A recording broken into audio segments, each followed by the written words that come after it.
Hey, Sopranos fans, welcome to another episode here on Bully Whispers, and we're here today to evaluate Law 10 of Robert Greene's 48 Laws of Power, Avoid the Unhappy and Unlucky in The Sopranos.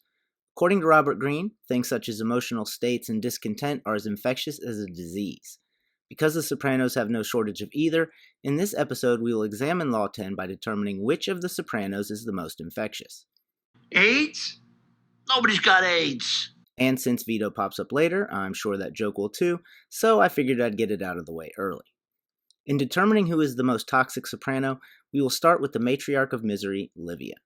Then we will move on to Janice, who encapsulate aspects of multiple historical examples in the chapter, specifically in her dealings with Richie Aprile, Ralph Cifaretto, and Bobby Baccala, and end with Tony, who casts a much wider net, providing an excellent example of Law 10 in action both through him and against him through his crew. Of course, let me know down in the comments section how you would rank them, as well as how you would rate the characters I didn't get to on this episode. Now, before digging in, I'm going to take a second to address Artie Buco, because although not a soprano, he does provide a good example of both aspects of the law.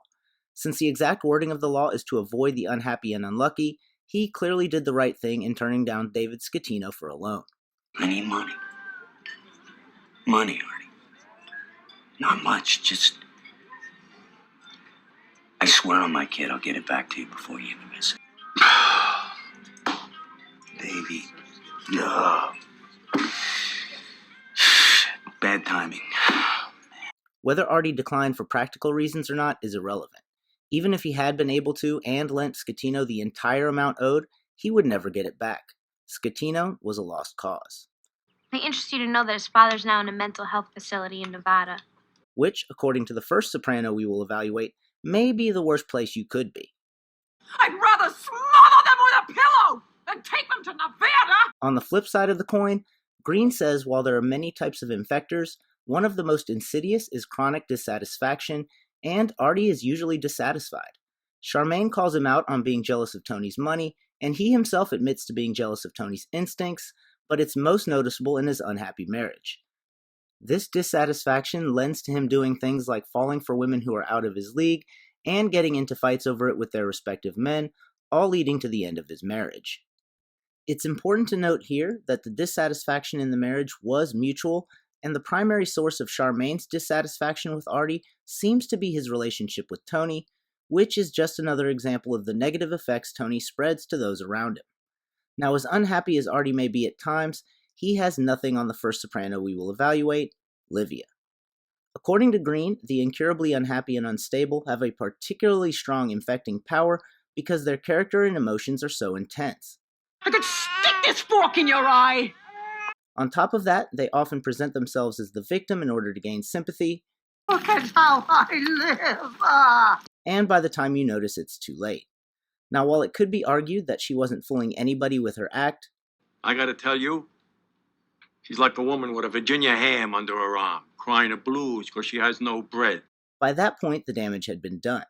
She had worn Johnny Boy down to a nub and done tremendous damage to her children, especially Tony. You accord this little old lady an almost mystical ability to wreak havoc. Which makes sense since Tony stayed around the longest. However, Tony doesn't just accord her an almost mystical ability to wreak havoc like Dr. Milfy suggests, she actually has one. So much so that her unhappiness and instability continue to be infectious even after she's dead.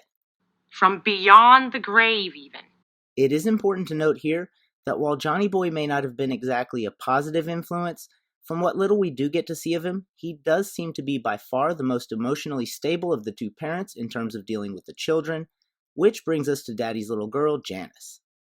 As previously mentioned, Janice reflects aspects from multiple historical examples given for Law 10, and the primary example given is Lola Montez. Lola Montez was an Irish dancer who moved to Paris in the 1840s seeking fame and fortune, claiming to be Spanish. But by 1845, her dancing career was failing, so she decided to sleep her way back to the top. First, she seduced and married the owner of the biggest newspaper in France, who was also its drama critic, and she was back on stage. However, because he married a woman with such a reputation as a stank-right hood rat, all of his influential friends began to turn their backs on him. Shortly after their first fight, he storms off to a party, gets drunk, insults the most famous gunslinger in France, and is subsequently challenged to a duel and killed. After his death, Lola sets her sights on and seduced King Ludwig of Bavaria, who also got her back on stage. However, she soon got too big for her britches, so much so that the citizens that used to love their king began openly mocking him, and even though he made her leave, he still had to abdicate 5 years later. Not being done yet, she moves to England where she seduces George Trafford Heald, a promising young army officer and son of an influential barrister, and soon after is arrested for bigamy. Oh yeah, by the way, she was married before she moved to Paris and has been married this entire time. So she skips bail, convinces him to flee with her to Spain, but they fought constantly, and after she slashes him with a knife, he goes back to England only to find his position and social status are gone, leading him to move to Portugal and spend his few remaining days in poverty. Shortly after that, the man who published her biography went bankrupt, so she moved to America and married Pat Hull. Surprise, surprise, their relationship was tumultuous, he fell into a deep depression, and died a relatively young man 4 years later.